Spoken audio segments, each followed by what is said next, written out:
I love that. Then I'm going to expect the same. I'm going to expect the same. I don't know if we're going to be able to get that. Especially from Matt. I mean, how are you going to, really? That's all we got? Oh, okay. The guys would like you. You're representing well. No, I wear little pads, but no, I know you're going to wear socks. All right. Great to be back. Obviously, it's game week. Everybody's excited. Excitement is a part of college football and passions. We've got a passionate fan base. They have high expectations. We have high expectations. But like I've said to you, we've been working on this since January. After our Baylor win, the bowl game, we went to work on our roster, our process in developing this football team, so that when we get to these moments, right, it's having a team that is confident, that plays the game the right way in a hostile environment.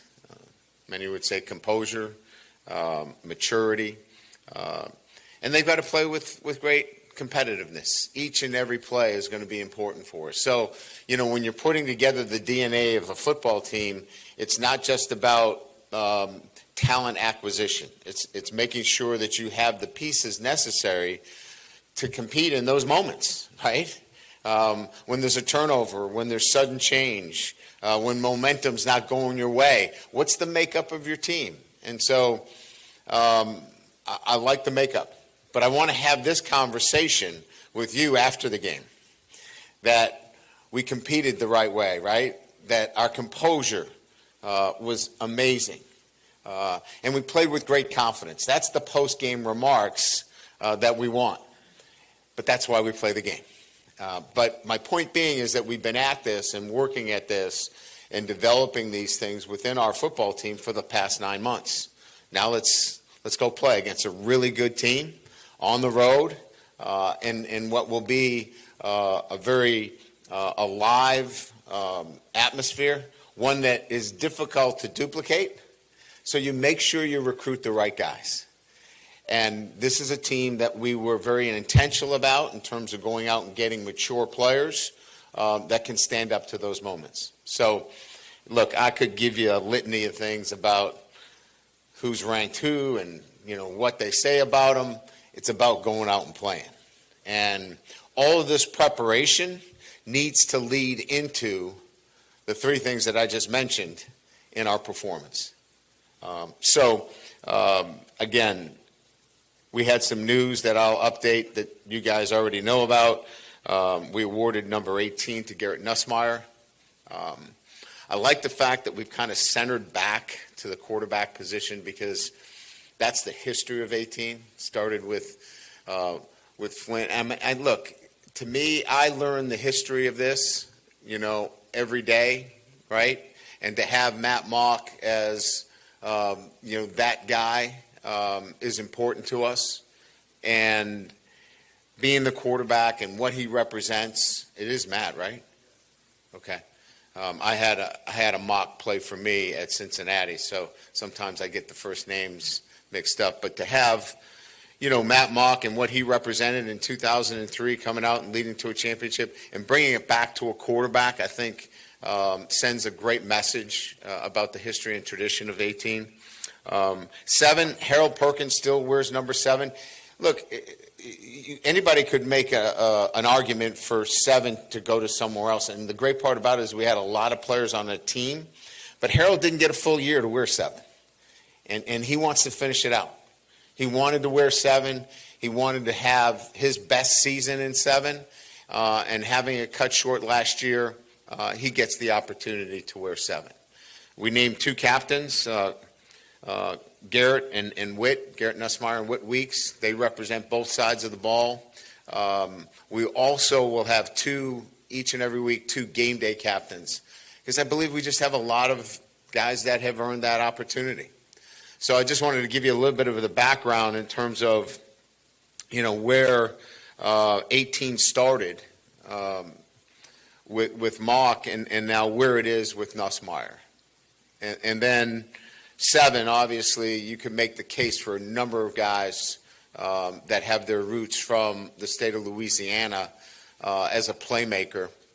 We just felt like it was right to have Harold finish off with 7 because he didn't get really the opportunity to do so.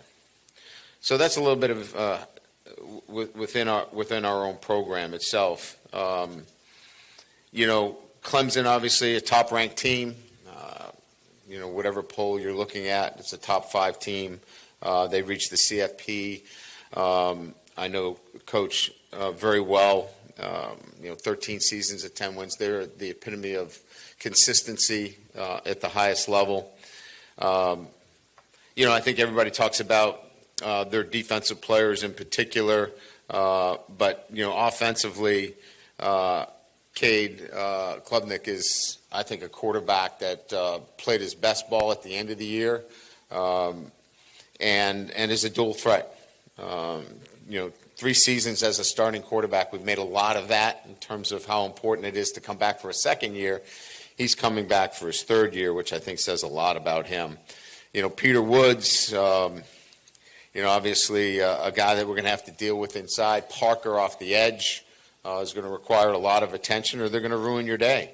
Offensively, I obviously mentioned Cade, who we have a lot of respect for, but a veteran offensive line coming back, playmakers on the outside. Williams and Wesco are outstanding receivers. So you guys already know that. I'm not telling you anything you don't know. This is going to be a great challenge, one that we're excited about, one that we're up for. Any goal that you put out there, it's not worthwhile unless it's a challenge. And so this will be a great challenge that our kids are excited about. So that's all I have. Excited to get going and get ready for Clemson. Questions? Coach, right down here, you talked about bringing in the right guys, and we've talked about this all fall camp. Going into this game, having a center like Braylon Moore, who's played a lot, what does that do for the rest of your offensive line and kind of settling some things down? I know you guys have been working through some battles in fall camp. Yeah, it does that. I mean, certainly the intentions here to get to the press conference that I want is that we brought in some veteran players that in this environment at Clemson, he's been through it. He opened up against Clemson last year as the starting center at Virginia Tech, So he knows what it's like to play against Woods. He's got that experience. So when you go on the road and you play in an environment like that, you want to bring in veteran guys that, bring that composure and leadership and experience, right? Experience is the greatest teacher. So that means a lot, clearly, that, he'll have a great influence on the offensive line. I think we'll get the injury report Thursday. Is there anything that we need to know early in that regard? No, I think, we had a couple of bumps and bruises, as most would, but I would think that at this point right now, as I stand in front of you, we expect everybody to be available to us. You talked about competition and how good it was for your team. You had a couple of positions that felt like they were still, undecided, I guess. Is it important to shore that up, or are you going to use this last week all the way up into kick? Yeah, I don't know that you always need a static 22. You don't want everybody in a position where you're rotating every single player. But there will be a couple of positions where we'll have some rotation, and I think it will be good for us. I think it makes us better. And so, we look at, different battles, right? We're going to play a number of defensive ends and defensive tackles. It's because we'll be better because of it. I think the same thing would be true on the offensive line. You're going to see more than just 5 guys out there. You'll see, at least 6 or 7, could be as many as 8 offensive linemen playing for us. Oh, yeah. It's okay to rotate offensive linemen in. They can do that too. Hey, Coach, unless you want to name a starter at that left guard spot right now, what is maybe one positive, or what's kind of one strength of each of those 3 guys between Chester, Mabenga, and Eccles, and kind of what do you want to see this week from that group? That's a good question. I think each one brings a little bit different.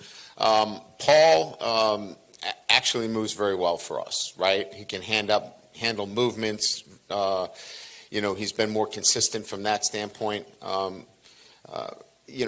DJ, you love the fact that he played so much football for you last year. He is in a new position if he is at the guard position from the center position, but we like his size, we like his smarts, we like his experience. And then with Cohen, he's physically strong. So if you get into a one-on-one matchup against an elite defensive tackle, he can hold his own physically. And so each one of them brings a little bit to the table, if you will, and that's why most likely you're going to see them all playing. With how you approach the transfer portal, I know you've said in the past that you want to build through the high school ranks and then supplement with transfer guys. Was there a point where that kind of philosophy shifted for you this past off season, or do you still want to get back to that, to where you're going into the portal sparingly? I'll building a program, right? Unfortunately, takes some time. And the time element, nobody wants to hear about. I get it. I understand everybody's want to win the national championship this year. I want to win it as well. But the reality of it is we had some work to do. And that work was building a foundational piece in this program that was built on consistency and high standards on a day-to-day basis. And so that takes some time. We weren't ready to bring in guys from the outside until our own program was in a really good space. And so it took us a few years. And I felt like this year we were in a place where we could invite people into our locker room, transfers, if you will. So that's the long and short of it. I've been doing it for over 3 decades. And putting together teams every year is a little bit of art and a little bit of science. If it was just add water and stir, you don't need me, So I use my experience and my sense that when's the right time to add people to the roster, and I felt like this year was the right time. I thought we had the underpinnings of a program that was in a good place. There was some consistency being built. 19-2 at home over the last 3 years. There was some things to build off of with 3 bowl wins. No, that's not the national championship. I get it. But behind Alabama and Georgia, we've won more SEC games than anybody else. So there were enough things there for me to say, all right, we're moving in the right direction. Let's go get some veteran players that when you go on the road against Clemson, they've done that. And you don't have to go teach it from the sideline again. And so that's really where we are at. And where we'll move next year might be a little bit different. It might be extremely talented freshmen playing for the first time. And you live with some of the mistakes because they're incredibly talented. I don't know what the future holds. I'm focused on right now. I know it was a long answer, but I wanted to make sure it was clear.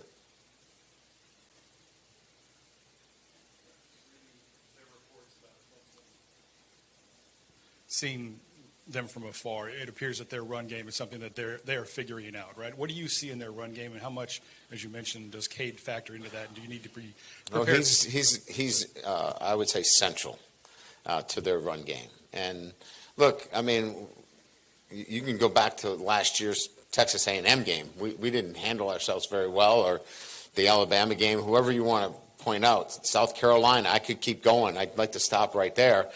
We didn't do a very good job against the running quarterback. So it's important that we contain him within the run game. Look, he's going to do things outside the realm. That's what he does. He's really good at that. We got to keep him in the pocket and make him operate from the pocket. But their run game is certainly part of what they do. But they've got a lot of things from an offensive standpoint that you have to defend, and there's only a few things you can do. You want to play fast. You want to play physical. You want to make sure that you don't give up the big shots. They like to get big shots down the field. And then you've got to stop the quarterback from really hurting you run the ball. That's kind of central to what we're looking at. Brian, can you clarify on Garrett from Saturday? He didn't throw any passes. Why? Yeah, when you get into the camp situation, we have I know it's not a great analogy, but we have a pitch count where we want to take our quarterback's load off, and He had all the installation was in, Matt. We were done with installation. So this was just more throwing. We wanted to wait and get into Clemson in game week. And so he'll be out there on Tuesday, practicing full. And then, opponent notwithstanding, how different, or do you feel differently about your team at this point coming out of camp week one than the previous three? Yeah, I mean, I think it's an evolution, right? Each year you're developing depth, you're developing a DNA within your team where you know much more about them in terms of what to expect. But I think at the end of the day, this is about depth and probably the most depth in the roster. Now, we still got to go out and play and perform at the highest level, but I would just say what's different is it's a mature group that has played a lot of football, and we're not going into a game where we can't handle the moment. Coach, everyone's excited about the receivers and obviously how deep that room is. Without giving anything away, can we or should we expect to see more 12 personnel, especially against a front like Clemson has? Yeah, I mean, I think you want to get your best players on the field, and we could probably put 5 receivers on the field and not have a running back there and say that those are your 5 best, right? But that's not really the way the game's played. You have to be tactical in what you do and matching up against what defenses do. So, yeah, 12 makes sense for us. Will we feature it from a percentage standpoint 80% of the time? Probably not, but I think it's going to have a good mix in what we do because it's smart to put Trades Green and Bauer Sharp on the field. If it wasn't smart, I'd probably stay away from 12 and be good somewhere else. So it's using your own personnel that you have. It's being tactical against your defense. And then it's trying to find that balance of how do you get those receivers on the field as well, because you're pulling one off the field when you go 12. So it's a little bit of everything. Coach, you obviously mentioned how explosive their pass rush is. How has Caden Durham looked at Did I mention that? I think you did, yeah. Okay. Good. I want to make sure I mentioned it again. It's explosive. How has Caden Durham looked as a pass protector, he's sort of helping out, and what's his progress look like from last year? Oh, yeah, we have a high standard, and you guys all know this that follow us.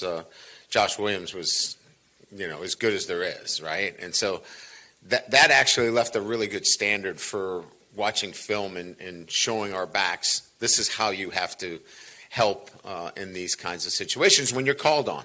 But Caden does a really good job. I think Coach Wilson is, if there's one thing that he is really a stickler on, it's you got to protect.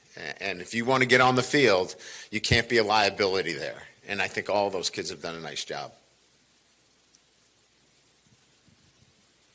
Hey, Coach, just simply, how much has your defense improved? I know you won't know until they get on the field and play, but your personnel that you've added, what you've seen in camp, how much better do you think they are? I just think there's a lot of confidence back there. And so how do you measure confidence? It's just the way they handle themselves, the way they play. They believe in themselves. There's a trust factor that they're going to go make a play. I think it starts with confidence. Confidence comes from playing the game, Jacques, right? A lot of those guys that are back there now have played a lot of football. They're experienced players. And when you bring that experience forward, things like confidence come out, high competitive drive. So, look, we got to put it all together. Like, that's why there's great anticipation going into Saturday. But I think I have a trained eye as to what I'm looking at, and what I see more than anything else is a group that's very confident.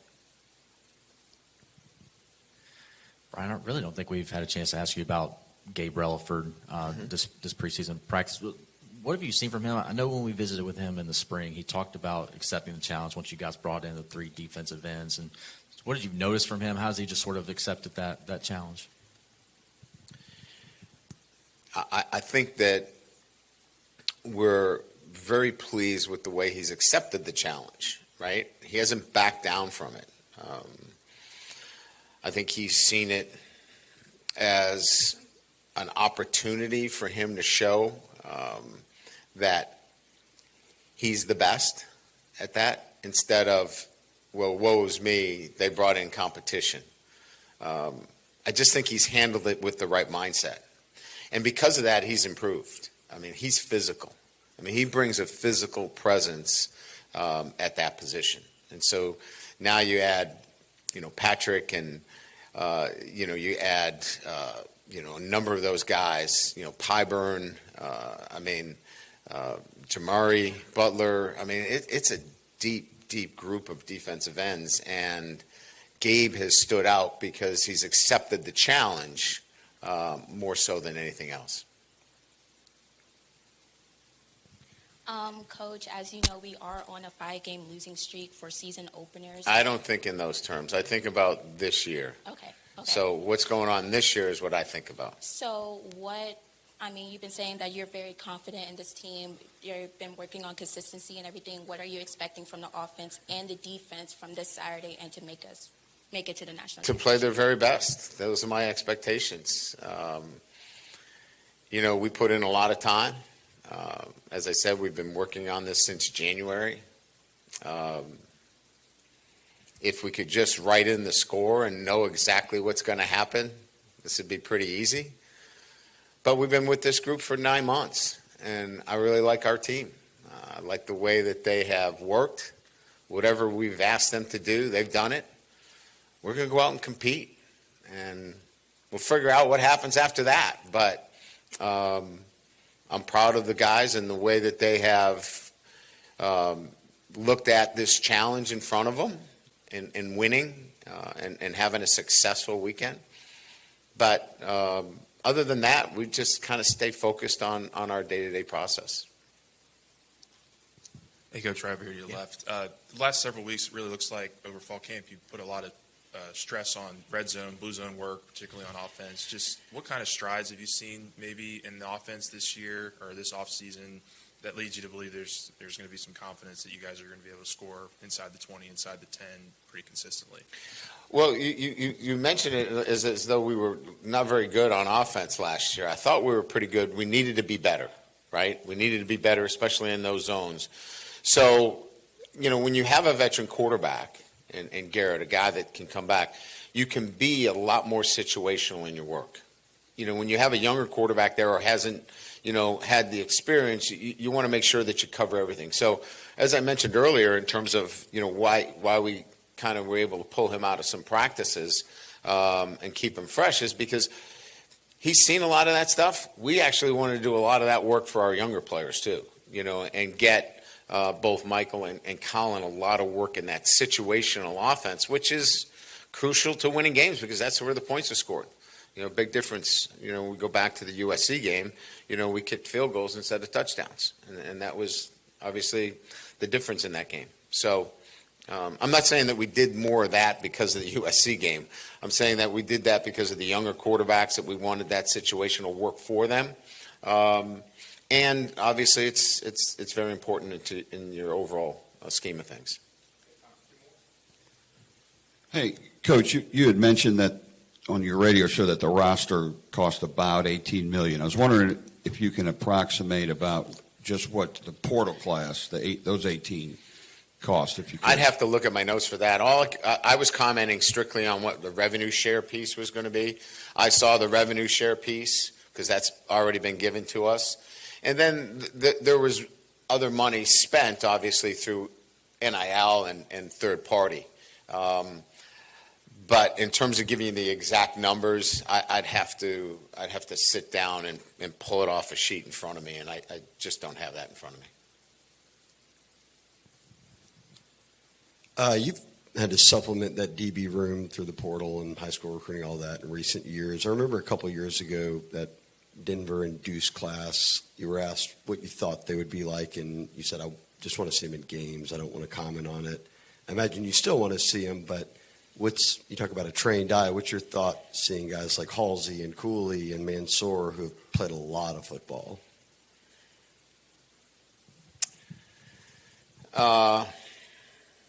They have practiced. They have competed in the manner that we thought that they would. They attack every practice. There are hardest workers. That, in my experience, has proven to be the differentiator between those guys that haven't played a lot of football and have. They show it in practice too. They play with a swagger. I'll give you an example. They make plays in practice, and they're not doing the sword thing and, all that stuff. They're like, next play. Bring on the next play. And to me, those little nuances show I'm confident. It's kind of like the old adage, you hear it all the time.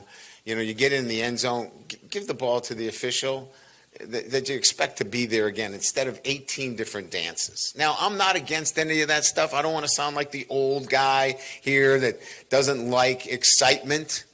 But you asked a question, and I'm answering it based upon what I see. And what I see is when a guy does that and he hands it to the official, he truly believes he's coming back in the end zone. And so I see a lot of that on the field. Now, we got to go play. I get it. But in answering your question, those are the things I see. It's both. It just depends. I've got you locked up. It's also victory. It is a seatbelt for most of them. We have new ones now. You guys got to keep up. Yeah, no doubt. Would you like to see the NCAA approve exhibition games for college, like one exhibition game, or approve, like in NFL, a shared scrimmage, because you can work out these kinks before you play a game like this? Would you like to see that approved? I mean, I thought it was the rage, and now you see NFL teams backing out of them. Why are they backing out of them? Because they're really physical, and it puts your guys at risk. And, yeah, I know there's preseason games, but there's a lot of union work going on in those preseason games. I guess I'd have to think about it more to have a definitive answer. I think there's some things I do like about it, but sometimes you bring in another team and they have something that they want to prove against you, and they're not in the right emotional zone. They do some things that maybe put you at risk with your top guys. And so, again, I don't want to be that, hey, yes or no. I'd have to see more of it, and my initial feeling is we'd have to be very careful with it. Good. Thank you.